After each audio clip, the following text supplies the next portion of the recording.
दोस्तों, आज मैं जिस काम के बारे में आपको बता रहा हूं, काटना है, बनाना है और सेल करना है। ग्राहक ढूंढता हुआ आएगा आपके पास। ये दुकान खोलो। मैं आपको बता रहा हूं, ये दुकान यदि आपने कर दिया अपने गांव में, शहर में, तो ग्राहक चल करके ढूंढता हुआ आपके पास आएगा। एक ऐसा काम जो आपके लिए नया होगा और आपने देखा भी होगा, लेकिन उस पर गौर नहीं किया कि यार इसमें इतना भी कमाई हो सकती है। एक जाना पहचाना काम मैं आपको बता रहा हूं, ठीक है। तो वीडियो बहुत इंटरेस्टिंग है। अगर आप एक ऐसे व्यक्ति हैं, देखो यार, अगर आप गरीब हैं, बेरोजगार हैं, अनपढ़ हैं, कुछ समझ नहीं आ रहा है क्या करूं, कौन सा बिजनेस करूं, क्या व्यापार करूं, मतलब पूरा माथा लगा के थक चुके हैं, मेरी बात को मानिए, इस वीडियो को पूरा देख लीजिए। एक बिजनेस मैं आपको दे रहा हूं, अगर हो सकता है तो समझ में आएगा और नहीं हो सकता है तो समझ में नहीं आएगा, है ना। ये दोनों बात है। तो समझ में आएगा तो कीजिएगा, नहीं समझ में आएगा तो मत कीजिएगा, लेकिन वीडियोज को देखिएगा तभी आपको समझ में आएगा। तो चलिए मैं वीडियोज को स्टार्ट करता हूं। चैनल का नाम है गरीब का बिजनेस। गरीब का बिजनेस सब्सक्राइब कर लीजिएगा, वीडियोज को लाइक अवश्य कीजिएगा, लाइक जरूर कीजिएगा और सब्सक्राइब भी। देखो क्या होता है ना कि मैं वीडियोज बनाते रहता हूं और आप लोग सब्सक्राइब नहीं करते हैं, लाइक नहीं करते हैं, इसलिए पहले ही बोल देता हूं। अब बुरा लगा तो माफ कीजिएगा।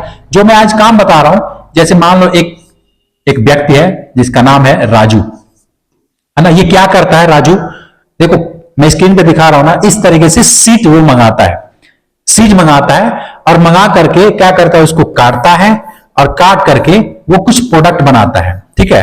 और ये प्रोडक्ट क्या कस्टमर खुद आता है उसके पास खरीदने के लिए। देखो क्या होता है कि जब आपके हाथों में कोई हुनर होता है ना, तो आप कोई भी काम मतलब कि पूरे मन से करते हो, आत्मविश्वास से करते हो। और जब आपके हाथों में हुनर नहीं है तो उसी काम को थोड़ा मुसीबत के साथ करते हो, क्योंकि देखो अब कारीगरी नहीं आती है तो कारीगर आपको रखना पड़ेगा, ये आपको भी पता है, इसमें कोई नया बात नहीं है। आपको यदि बनाना ये सब नहीं आएगा तो आप किसी कारीगर को रखोगे, लेकिन लेकिन लेकिन ये कोई जरूरी नहीं है कि आपको नहीं आता तो आप इसको कर नहीं सकते। अरे जिस व्यक्ति के बारे में बात कर रहा हूं, राजू, इसको काम नहीं आता है, इसको कोई काम नहीं आता है। इसने क्या किया है, एक दुकान बनाया है। अब दुकान करने के लिए आपको एक जगह की जरूरत पड़ेगी, कहीं लोकेशन, मतलब जहां पे भी आप रहते हैं, गांव में, शहर में, कहीं पे भी रहते हैं, तो एक लोकेशन की जरूरत पड़ेगी। और क्या करना है कि उस जगह पे एक दुकान खोलना है। और जैसे ही आपने दुकान खोला तो कस्टमर वहां पे धीरे धीरे आना प्रारंभ हो जाएंगे। अब क्या काम है, कैसे है, अब ध्यान सुनिए। ये जो राजू है ना, ये क्या करता है, कुछ सीट मंगाता है, जो सीट 800 रुपए या फिर 1000 रुपए, है ना, इस तरीके से ये सीट मिलता है। और इसको क्या करता है, जैसे मान लो कि अगर 8 फीट का सीट है, 8 फीट का एग्जाम्पल के लिए, तो इसमें क्या करता है, ये 4 पीस बनाता है, कभी कभी ये 5-6 कर देता है, कभी मतलब देखो साइज वाइज होता है, कोई 1 फुट का बनाता है, कोई 2 फुट का बनाता है, कोई 3 फुट का बनाता है। तो ये जो 800 रुपए का जो इसने प्रोडक्ट खरीदा है ना, इसमें ये 4000 रुपए का प्रोडक्ट बना देता है, 4000 रुपए का। माना कि ये 4000 रुपए इसके पूरे नहीं मिलते हैं, क्योंकि जो बनाने वाले व्यक्ति हैं, जहां पे भी ये मतलब कि देता है बनाने के लिए, या फिर अपनी दुकान में कारीगरों को बुला करके बनवाता है, आप भी इस काम को कर सकते हैं। ये एक ऐसा काम है जो अनपढ़, गंवार, कैसा भी व्यक्ति है, अगर उसके पास थोड़े बहुत पैसे हैं ना दुकान करने के लिए, तो इस काम को करके उसको कुछ करना नहीं है, कारीगर आएंगे, कारीगर करके जाएंगे, ठीक है। और ये मुनाफा कमाएगा, बैठ करके आराम से कमाएगा। ये सीट मंगाएगा और मंगा करके इसको सेल करेगा। सेल कैसे करेगा, ग्राहक उछल के आएगा। अच्छा, ग्राहक कहां से आएंगे? आप में से, हमारे घर में जितने भी व्यक्ति हैं, जितने भी हम लोग मतलब मनुष्य हैं, ये हर घर में आप देखेंगे तो ये कहीं ना कहीं एक प्रोडक्ट आपको मिल जाएगा। कौन सा प्रोडक्ट है? जिसमें हम लोग पैसे रखते हैं, कपड़े रखते हैं, जिसको आप बॉक्स भी बोल सकते हैं, बॉक्स, ठीक है। इस बॉक्स में हम क्या करते हैं, पैसे रखते हैं, कपड़े रखते हैं। तो ये जो व्यक्ति है जिसकी मैं बात कर रहा हूं, ये इस तरीके से ये इस बात को ना समझ चुका है कि लोगों को चाहिए क्या और मैं क्या कर सकता हूं। आपको भी समझना पड़ेगा कि क्या मैं इस काम को कर सकता हूं, एक ऐसा काम जो हर घर में जरूरत है। कोई भी व्यक्ति ऐसा नहीं है जिसके घर में जरूरत नहीं है। हर व्यक्ति को पेटी की जरूरत है, बॉक्स की जरूरत है। तो ये क्या कर रखा है कि बनवाता है, बनवा करके दुकान कर रखा है और दुकान पे बैठे रहता है। और जो ग्राहक है उसके पास आते हैं, और एक जो बॉक्स है ये 1500 में बेचता है, कोई बॉक्स 3000 में बेचता है, कोई जो है उससे भी अधिक में बेचता है, कोई उससे भी अधिक में बेचता है। और इसकी जो लागत है, मैं आपको बता दूं, लागत भी ऐसा नहीं कि सिर्फ 800 ही लग सकता है। कोई कोई सीट आती है जो 1500 की आती है, कोई कोई सीट है जो 1200 की आती है, कोई कोई सीट है जो 600 रुपए में आती है ना। कोई 8 फुट लंबी आती है, कोई 3 फुट चौड़ी आती है, कोई 4 फुट चौड़ी आती है। मतलब ये जो सीट है, इस सीट को ही काटता है, बनाता है और सेल करता है। अच्छा, अब आप कहोगे सर ये बात तो समझ में आ रही है, लेकिन मेरे पास तो एक कारीगर ही नहीं है, मुझे कारीगर नहीं मिलेगा, या फिर मुझे नहीं आता है, तो मैं कैसे कर सकता हूं? देखो मेरे भाई, अगर आपको ये कारीगरी नहीं आती है और चाहते हो कि मैं इस कारीगरी को सीख करके स्टार्ट करूं, बहुत सारा बढ़िया ऑप्शन है। क्योंकि देखो, कोई भी काम यदि आप सीख लेते हो, चाहे ये हो चाहे कोई और भी काम हो, अगर आप सीख करके अपना काम स्टार्ट करते हो, उसमें फायदा ये होता है कि आप खुद पे निर्भर रहते हो, किसी दूसरे पे डिपेंड नहीं रहते। आप कहोगे सर इसको सीखने में कितना टाइम लगेगा? अब ये आपके दिमाग के ऊपर है। आप चाहो तो महीना दिन में भी सीख सकते हो, 2 महीना में सीख सकते हो, और चाहो तो 6 महीना भी लग सकते हैं। हालांकि 1-2 महीने में आराम से आप सीख जाओगे। लेकिन अब जो व्यक्ति आ रहे हैं काम करने के लिए, जैसे मान लो कोई कारीगर है, यदि आपके पास वो आ रहा है काम करने के लिए, तो उसको कितना मिलता है और वो कितना कमा सकता है?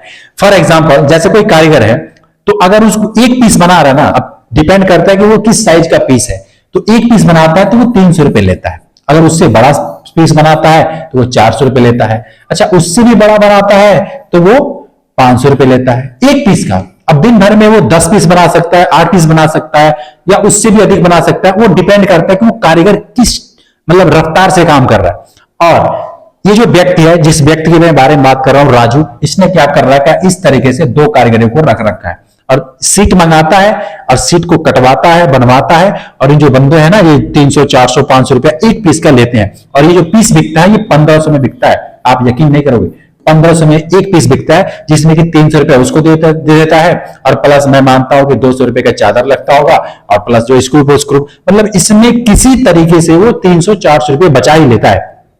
सीट का पैसे काटकर, कारीगर के पैसे काटकर। अगर वो 1500 रुपए का सेल कर रहा है ना, तो इसमें 300 रुपया उसको बचाना ही बचाना है, किसी भी तरीके से। और आपको बता दूं मैं जानकारी के लिए कि हर घर में यूज होता है, क्योंकि हर घर में शादियां होती है, हर घर में कोई ना कोई फंक्शन होता है, और शादियां में लड़की को ना ये सब बॉक्स, ये जो पेटियां मैं बता रहा हूं, ये दिया जाता है।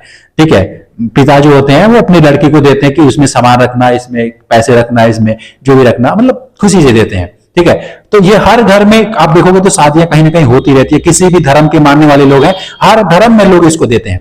ठीक है, तो मुझे समझ आया कि देखो, ये हो सकता है आपके लिए नया हो, आप इसके बारे में नहीं जानते हो, तो मैंने आपको पूरा डिटेल में समझा। अच्छा, एक चीज और रह गया, मैं आपको थोड़ा सा वो भी क्लियर कर दूं, वरना आधा अधूरा ज्ञान जो है ना, बहुत खतरनाक होता है। क्या करना होता है, अगर आप इसको सीख करके करते हैं, मैं ये नहीं कह रहा हूं कि आपको नहीं आता है फिर भी आप स्टार्ट कर दीजिएगा। अगर आप इसको सीख लेते हैं और सीख करके स्टार्ट करते हैं, तो देखो इसमें एक चीज होता है ना कि आपको आत्मविश्वास होता है। कोई कारीगर रहे या ना रहे, आपको आता है तो अपने बल पे, अपने दम पे इसको स्टार्ट करोगे और बहुत ज्यादा मतलब दुकान बढ़ा सकते हो। लेकिन यदि आप किसी दूसरे पे डिपेंड रहते हैं, तो कितना दिन डिपेंड रहेंगे? क्योंकि आज वो बंदा है, आज वो कारीगर है, कल वो हो सकता है छोड़ के चला जाए, कल वो ना रहे, तो फिर आपका ये मटेरियल कौन बनाएगा? तो मैं तो आपको रिकमेंड करूंगा कि यदि आप चाहो तो 5 महीना या 2 महीना या 3 महीना थोड़ा सा मतलब टाइम लगा करके, है ना, इन्वेस्ट करके अपने टाइम को इस काम को सीख लो, ये कारीगरी को सीख लो, और सीख करके आप स्टार्ट करो। यकीन करो, ये जो काम है ना, आप शहर में रहोगे, गांव में रहोगे, 12 महीना चलने वाला है, 12 महीना। और आप महीने का 30-40 हजार रुपए आराम से कमाओगे अपने शहर में रह करके। थोड़े बहुत देखो, दुकान करने में पैसा लगता है, मैं आपको ये समझा रहा हूं। दुकान करोगे तो उसमें पैसा लगेगा, क्योंकि दुकान कोई भी देगा तो वो रेंट तो लेगा ही लेगा, डिपॉजिट तो लेगा ही लेगा। लेकिन यदि आपका खुद घर ऐसा है, इस चौराहे पे थोड़ा सा मतलब बढ़िया जगह पे, रोड पे, तो आप चाहो तो अपने घर से इसको स्टार्ट कर सकते हो, क्योंकि ग्राहक खुद ढूंढ करके आएगा, चल के आएगा। आपको इसका मतलब कि ऐसा नहीं है कि चिल्ला चिल्ला के बेचना है, ये ले लो ये ले लो, कुछ नहीं। आराम से रहो, आराम से बनाओ, और देखो बना ये खराब ही नहीं होगा। मैं आपको बता दूं, खराब नहीं होगा। आप इसको रख दो घर में, और कोई जरूरी है कि पक्के मकान है, आपका जो सीट का ही चादर वाला जो घर होता है ना, वैसा भी घर है, कोई प्लस्तर वगैरह नहीं है, कोई सफैया नहीं है, फिर भी आप इस काम को स्टार्ट कर सकते हो उसी घर में। ठीक है, ये मुझे बहुत अच्छा लगा कि कोई भी गरीब व्यक्ति है, अनपढ़ व्यक्ति है, कम पढ़ा लिखा है, स्टूडेंट है, तो इसको करवा सकता है, काम को मतलब बढ़ा सकता है। अगर वो कारीगरी सीख करके करेगा तब तो और भी लाखों रुपए बनाएगा। ठीक है, तो उम्मीद करता हूं यार, इतना देर से मैंने आपको जो समझाया समझ में तो आया होगा, क्या करना है, कैसे करना है। होलसेल में आप मंगाइएगा, मंगा करके इसको काटिएगा, बनाइएगा, सेल कीजिएगा, बहुत अच्छा बिजनेस मैं आपको बता रहा हूं। अगर इसी तरीके का वीडियो और देखना चाहते हैं, कोई बिजनेस रिलेटेड नया नया, तो मुझे सब्सक्राइब कर लीजिएगा, गरीब का बिजनेस सब्सक्राइब कीजिएगा, वीडियो को लाइक अवश्य कीजिएगा। मैं मिलूंगा आपसे फिर एक नेक्स्ट वीडियो में, तब तक के लिए खुश रहिए, खुशियां बांटते रहिए। जय हिंद।